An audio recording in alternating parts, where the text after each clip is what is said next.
How's it going, everybody? And welcome to the Pro Football Podcast with your host, Alec Pecano, on Wednesday, October 16th. Today's show is a loaded one. You'll get my game picks, upset picks, locks of the week, my trade candidates, power rankings, head coach's hot seat, and a lot more. Let's get started today with today's show started with my game picks and my upset picks, game picks, and locks of the week. We went 16-4 last week for a record on the season of 61-53. And here are my picks for this week. My upset picks. My first upset pick is the Broncos +1 to upset the Saints. I put the Saints on upset alert last week, and it worked perfectly. I am putting the Saints on upset alert again this week. These Saints looked, for a little bit against the Buccaneers, they looked good, and then it went downhill. I don't discredit Spencer Rattler for trying. Spencer Rattler had a decent game, but I think the Saints are going to get upset again this week.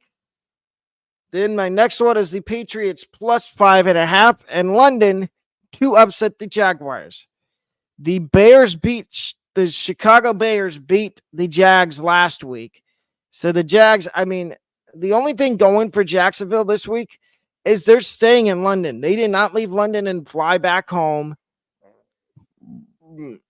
They stayed in London, and I think they're going to get upset this week by the Patriots. And my last upset, and I don't understand how this team is an underdog, the Lions +2 to upset the Vikings.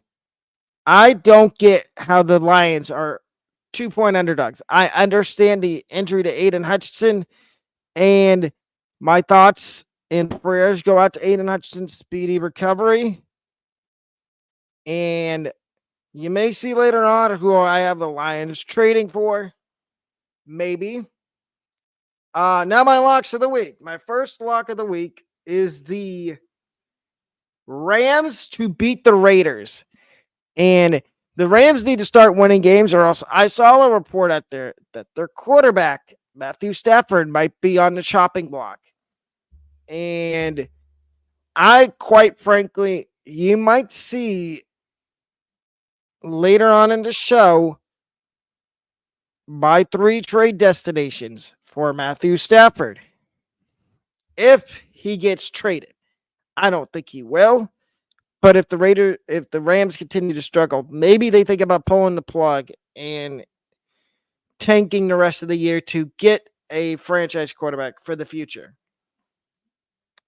My second lock of the week is the 49ers to beat the Chiefs. Now, San Francisco might be getting a boost on offense with the return of Christian McCaffrey. We don't know for sure yet, but it seems like there's a small chance that McCaffrey might be back this week for the 49ers, and they might get their first round pick, Ricky Pearsall, back this week as well. Back from his injury that he suffered during the offseason. And I'm not going to mention what happened in the offseason, but let's just say it wasn't particularly beautiful, but that's to be what's the word I'm looking for? That's not to be expected. And then my last lock of the week is the Jets to beat the Steelers, because the Steelers just made a change at quarterback, which I'm going to get into a little bit later on in the show today. They changed quarterbacks, and I don't agree with it particularly, and I will give you my opinion on it later on the show. But I have the Jets beating them. Now my game picks. We start with the primetime games. Thursday night, we have the Broncos and the Saints. I'm taking the Broncos, but I do think this might be a low scoring defensive battle. I don't recommend starting either QB in this game. If you are struggling in fantasy or desperate, do not start either quarterback. Then we've got the Sunday morning game in London, the Patriots and the Jaguars. I am taking the New England Patriots to beat the Jacksonville Jaguars. Obviously, as you heard me say earlier, I have the Patriots with the upset here. The next game is the Sunday night game. The Jets and the Steelers. I am taking the Jets here to beat the Steelers. And I still think this is going to be a half decent game. But again, like I said, I'm going to talk about why I disagree with the Steelers changing quarterbacks later on in the show. So then we get to our Monday night games, and there's two of them this week. The first one is the Chargers and the Cardinals. And in a surprise move here, I'm going to take the Cardinals. I know the Cardinals might be without Marvin Harrison and James Conner, but if they have both, I think they could pull off a big win here against the Chargers. And the other Monday night game is the Tampa Bay Buccaneers and the Baltimore Ravens. I know I might get clowned out and laughed at for this. I am taking the Buccaneers to beat the Ravens. If the Buccaneers can play the same way they played last week, this week against Baltimore, I don't see any reason why the Buccaneers can't beat Baltimore on Monday night. Now, we get to the Sunday early window games, and we've got the Bengals. No, first one is the Falcons and the Seahawks.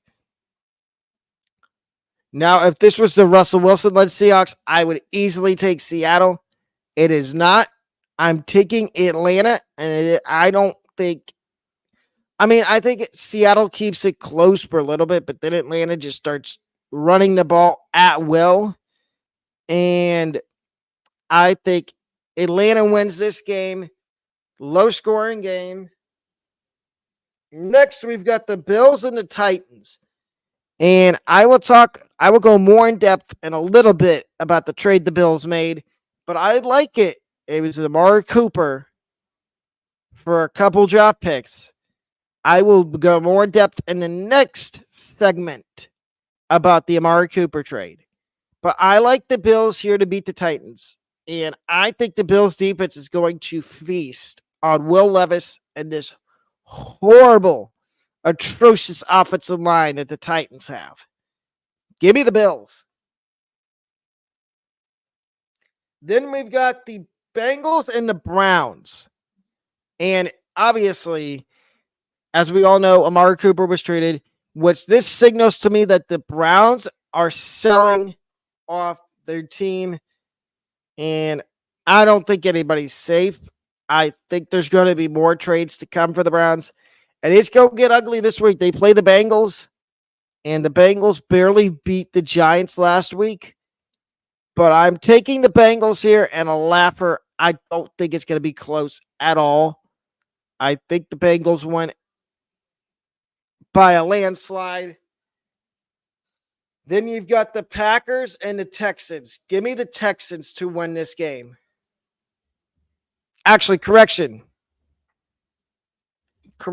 Give me the Packers. Give me the Packers to beat the Texans. Yes, I'm saying this right now. I think the Packers keep this game close, and I think they somehow find a way to beat the Texans. Next, we have the Colts and the Dolphins. And Miami Dolphins fans, turn away. I don't think this game is going to be pretty. I think the Colts are going to run the score up. And maybe they're going to do what the Bucs did last week and put up 50.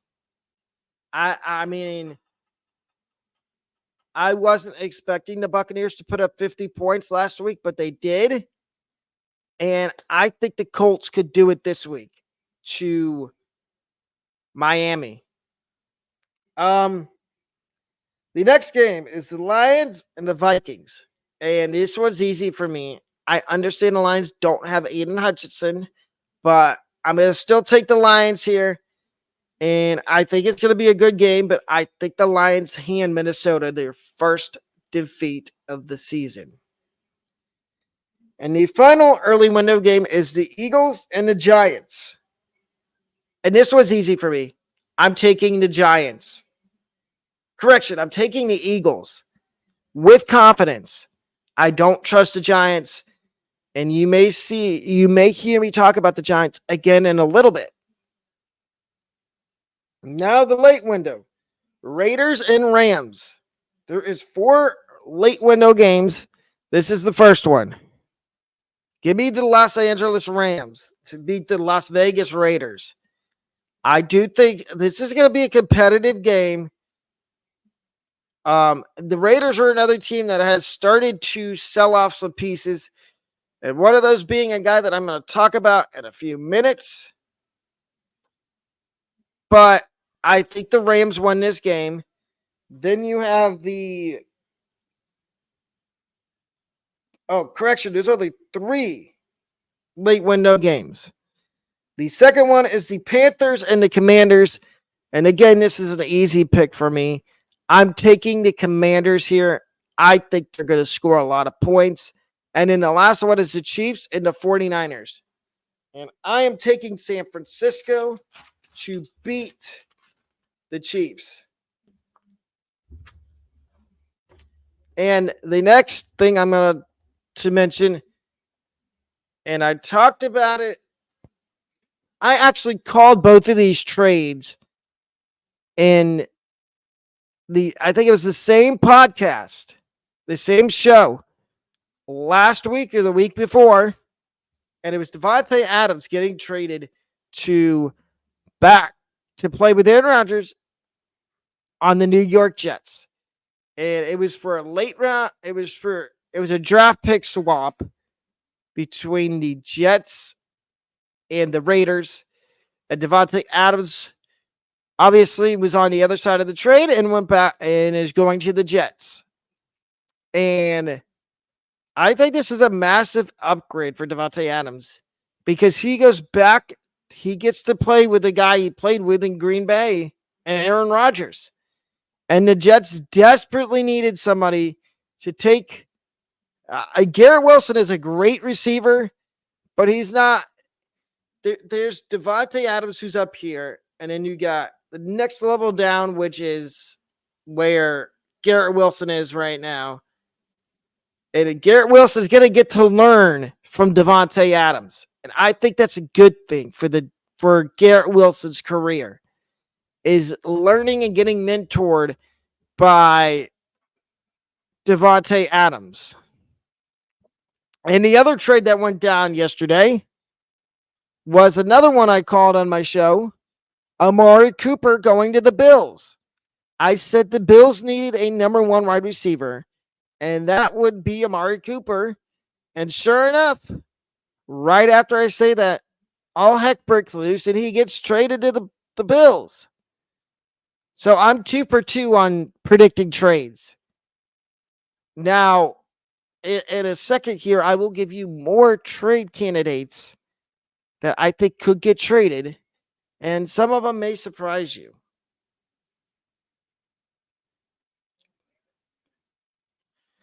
And speaking of that, why don't we get to my top 4 trade candidates? At number 4, I've got Matthew Stafford, and I've got 3 landing spots for him. Number 3 is probably the most unlikely. It is the Carolina Panthers. Andy Dalton, he's playing really well, but if the Panthers, and I don't think David Tepper or their GM will make the move and trade for Matthew Stafford, but if they did, Matthew Stafford would fit perfectly in Dave Canales' system and Carolina. And that is number 3. The number 2 team that I've seen him linked to is the New York Giants. And I just don't understand how this makes sense. They have Daniel Jones. Unless you're telling me you're going to include Daniel Jones in the trade, then I don't see money and logistic wise how that works. I really don't. And then number 1 for me, for Matthew Stafford to get traded to is the Tennessee Titans. Will Levis needs to sit and learn, and he's not going to sit and learn behind Mason Rudolph. That's just not going to happen. If the Titans make this trade, which I think they need to, Matthew Stafford would get them into the play, would have them have a better shot at getting in the playoffs. And not only that, I mean, it's a lot of cap, but you wouldn't have to trade DeAndre Hopkins. Number 3 on my list of trade candidates is a guy that the Jets are giving the opportunity to seek a trade. It is defensive end Haason Reddick. And the 3 teams I have on my list for him, number 3 is the Dallas Cowboys. They just lost Micah Parsons and DeMarcus Lawrence. So they need somebody that can rush the passer. And I think Haason Reddick could do that. The only issue is the Cowboys would have to give him long-term money. And if you look at who the Cowboys are paying, they're paying Dak Prescott, they're paying CeeDee Lamb, they're paying Trayvon Diggs, and they're overpaying Dak. So I don't think they would have the money for Haason Reddick. Number 2, the Buffalo Bills. And they just made that trade for Amari Cooper. I think they could use another defensive end. And I think Haason Reddick could be that. And they could give him a short-term, maybe 3-4 year deal. Because they do have the cap to do it. And I could see that working. At number 1 is the Chicago Bears. They have the money to do it too. And look what happened when they got Montez Sweat last year. That defense was a lot better. Now, could it be the same way with them if they got Haason Reddick? Absolutely, I think it could. Actually, I think it could take that defense to a whole new level.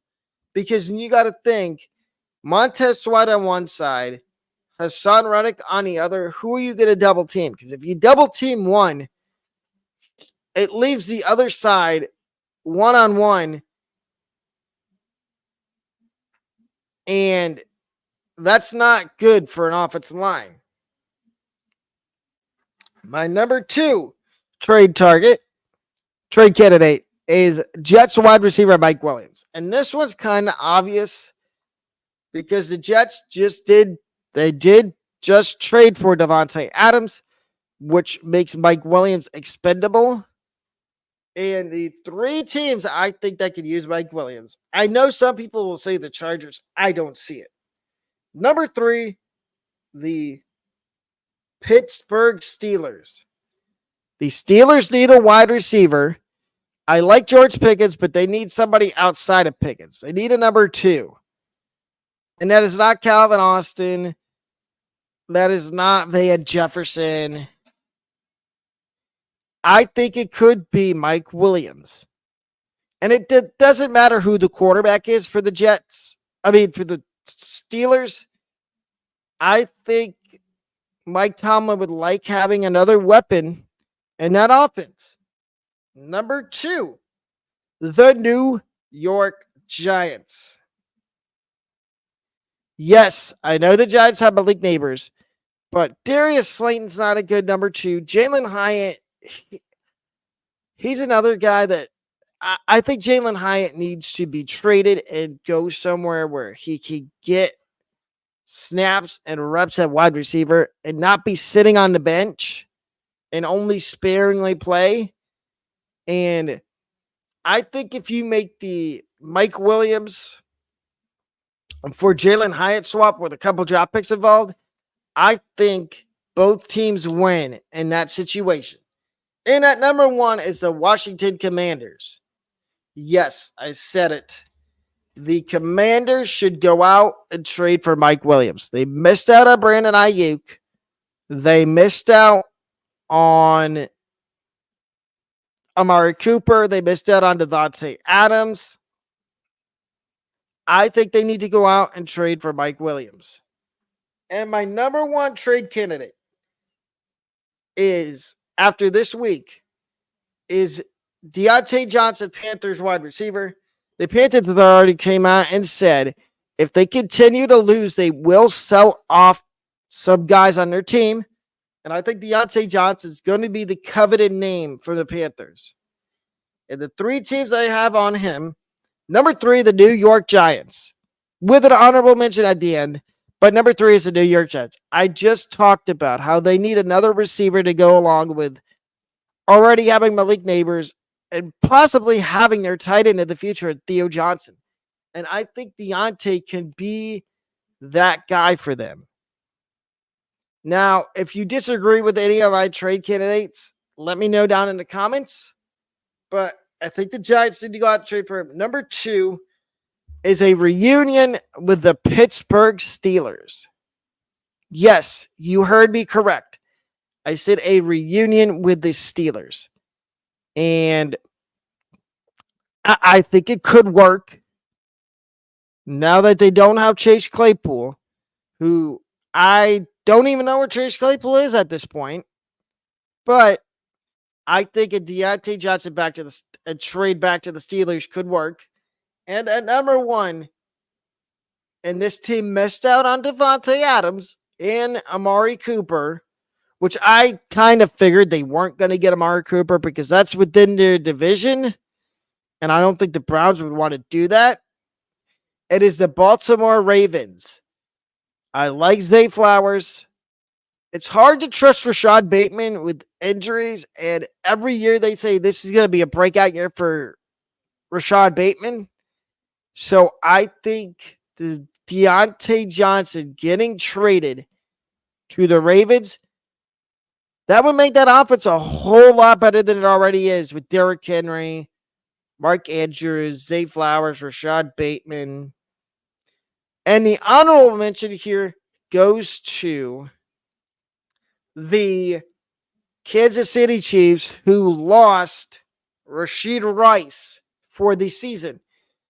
And yes, I understand Juju Smith-Schuster stepped up. And you had some other guys step up. Maybe they bring back MVS. I could see them making a trade at the deadline, maybe for Diontae Johnson or maybe for Mike Williams. But those are my trade candidates.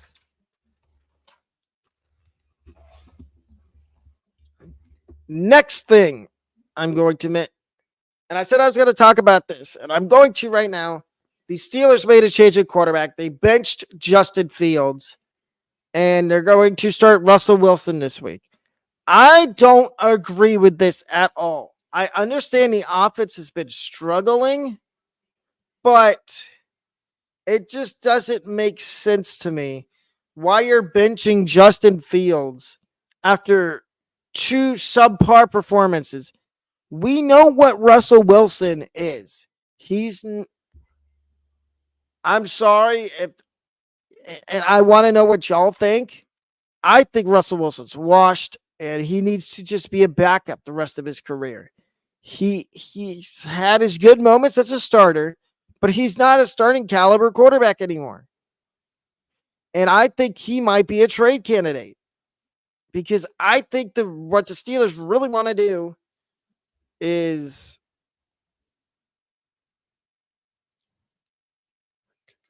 defense.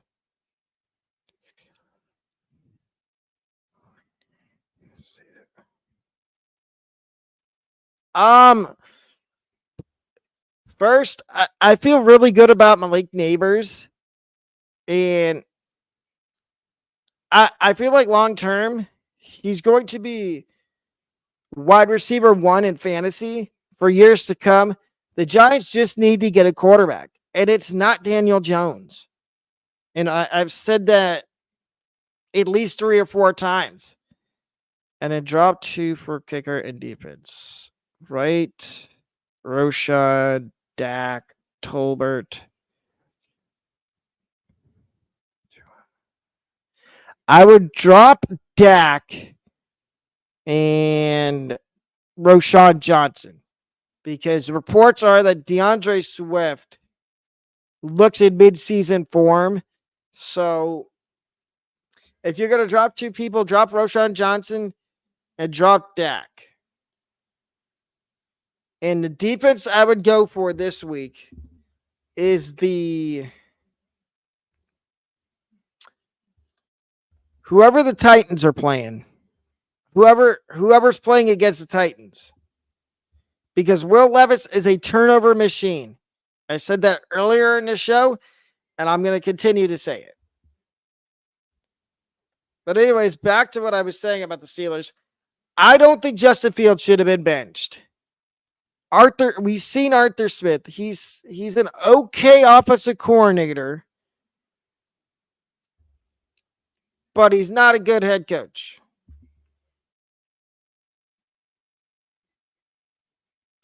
Yes, because I'm sorry, Will Levis, you're just not it. You're not a good quarterback. And I don't know why you went toward the end of the first round in your draft year.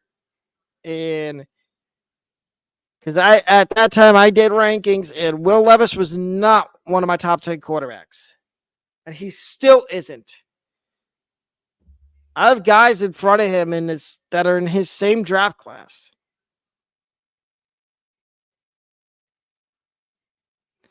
That's right. That's who. Yes, the Bills play the Titans.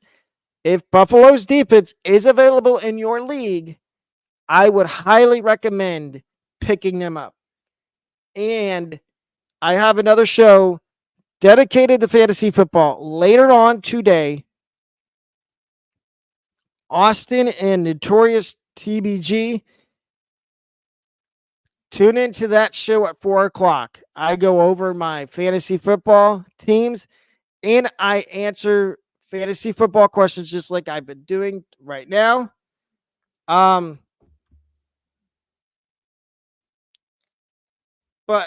the Steelers, I don't know what Mike Tomlin's doing, why he benched Justin Fields. It's not a smart decision.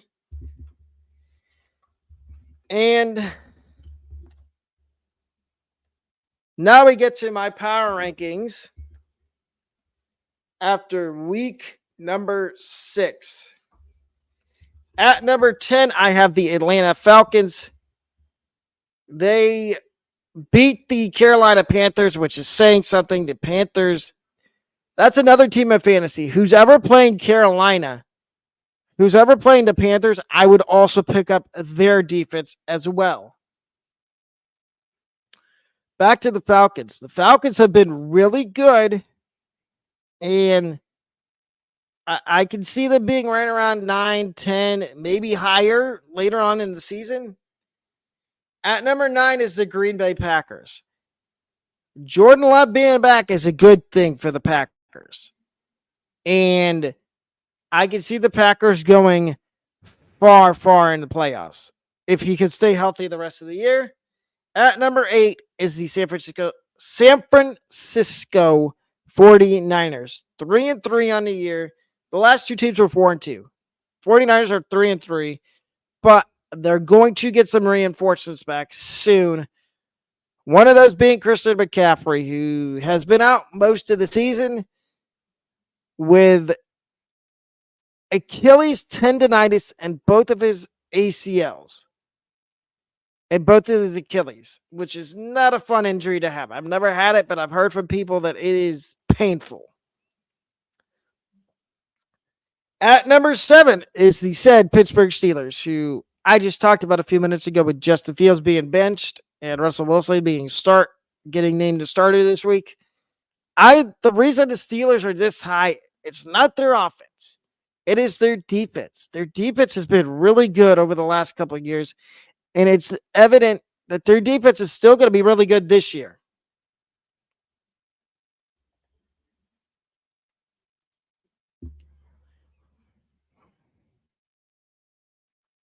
Patriots.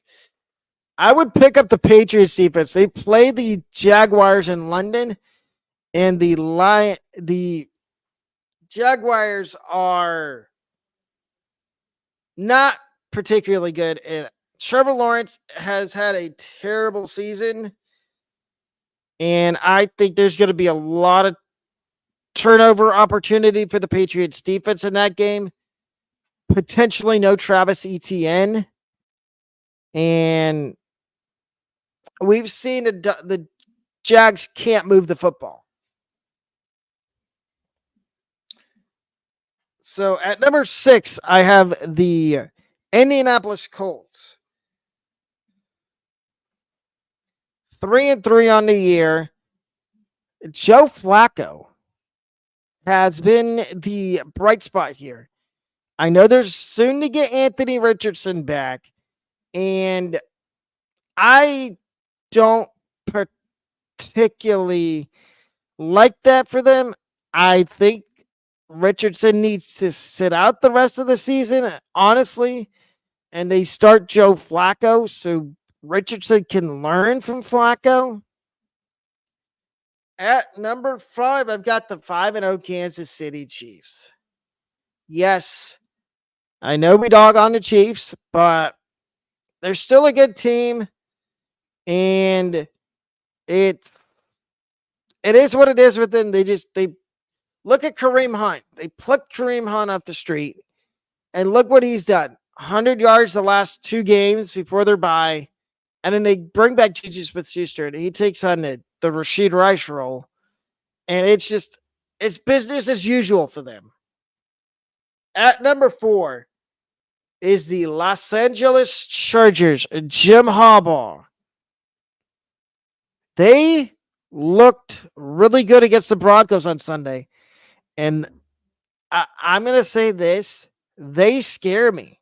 If I'm in the AFC and I get into playoffs and somehow the Chargers sneak in, that is the team I do not want to play in the playoffs. At number 3 is the Baltimore Ravens. Derrick Henry, Lamar Jackson, dynamic duo, deadly, lethal duo, and it scares the living daylights out of me in that sense, because I look at the Buccaneers defense. They can't stop a nosebleed, and it's not good. They let Kirk Cousins throw for 500 passing yards. But they did win last week against the Saints, but that's because Spencer Rattler was starting. At number 2 is the Tampa Bay Buccaneers. And this ranking is to do with their offense. Baker Mayfield looks really good. Chris Godwin, Mike Evans. And they won last week without Rachaad White. Bucky Irving. And I will talk about more exclusively in the first episode of the Fantasy Football Review. I will talk about Bucky Irving a lot more. But Bucky Irving should be the running back 1 rest of the season for the Buccaneers. And at number 1 is the Washington Commanders. The Commanders are surprisingly really good. I undervalued them and said they were not going to be this good this year. I thought they were 1 year away from being competitive. Shows you that I was wrong. And now we get to my head coaching hot seat. And I've got 3 names on here that people would probably agree with. 2 out of 3 probably will get fired. Number 3 being Mike McCarthy. And I understand that the Cowboys right now have their best 2 defensive players on IR, on injured reserve, but that doesn't make up for the pitiful excuse they had of a game they had against the Lions this week, on Sunday last week. 47-9. How do you only score 9 points, Dallas? Mike McCarthy's chances of getting fired get higher every week, And this week, it's 84% chance for me now that Mike McCarthy gets fired. Because there's already rumors out there that Belichick will be coaching the Cowboys in 2025. Now, how much do I agree with that? I don't really agree with it because it's Jerry Jones and he might keep McCarthy around for another year. Oh boy. Number 2 is Nick Sirianni of the Eagles. 91% chance to get fired. And I think that honestly, for me, I still think that's too low because if y'all didn't see what he did to the fans on Sunday, even though the Eagles won, that's a clown move what Nick Sirianni did. Chirping the home fans even after you win. That is embarrassing. I don't care if they were chanting fire Nick Sirianni. You don't chirp your home fans. That's not something you do. And it's not right. And number 1 on my head coaches to get fired list is Dennis Allen. And he's at a 94% chance to get fired. The Saints, I think the start of their downfall happened this week against the Buccaneers. And I don't think it's going to get any better for New Orleans, honestly. I really don't. I think it's going to be worse for them. And so far, if you've enjoyed this video, please remember to leave a thumbs up on it. Turn on notifications. Subscribe. I'm absolutely sure you're going to fall in love with everything you see on this channel. All the videos we do. We have 2 more videos today. We have a video at 4 p.m. and it's exclusively talking about fantasy football. So if you don't want to miss that, turn on notifications so you can be back here at 4 o'clock for that video to ask me all your fantasy football questions. And you also get to take a look at my fantasy football teams. Yes, mine. And you get to rate my teams, tell me what moves you would make. And then the other video tonight is a college football video.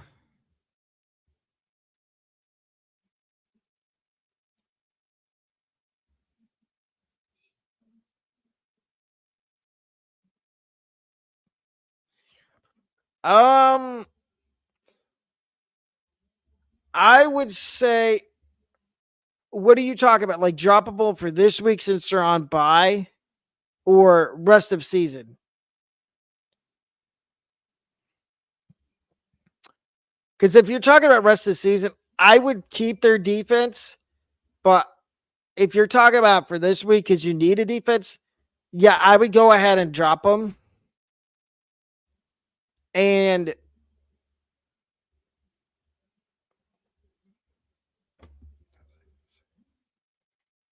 in the other video this week, oh wait.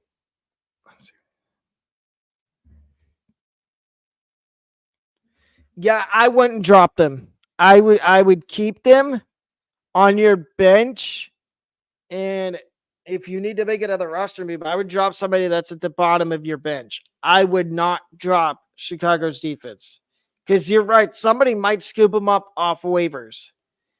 And you probably don't want that because then you won't be able to pick them up again.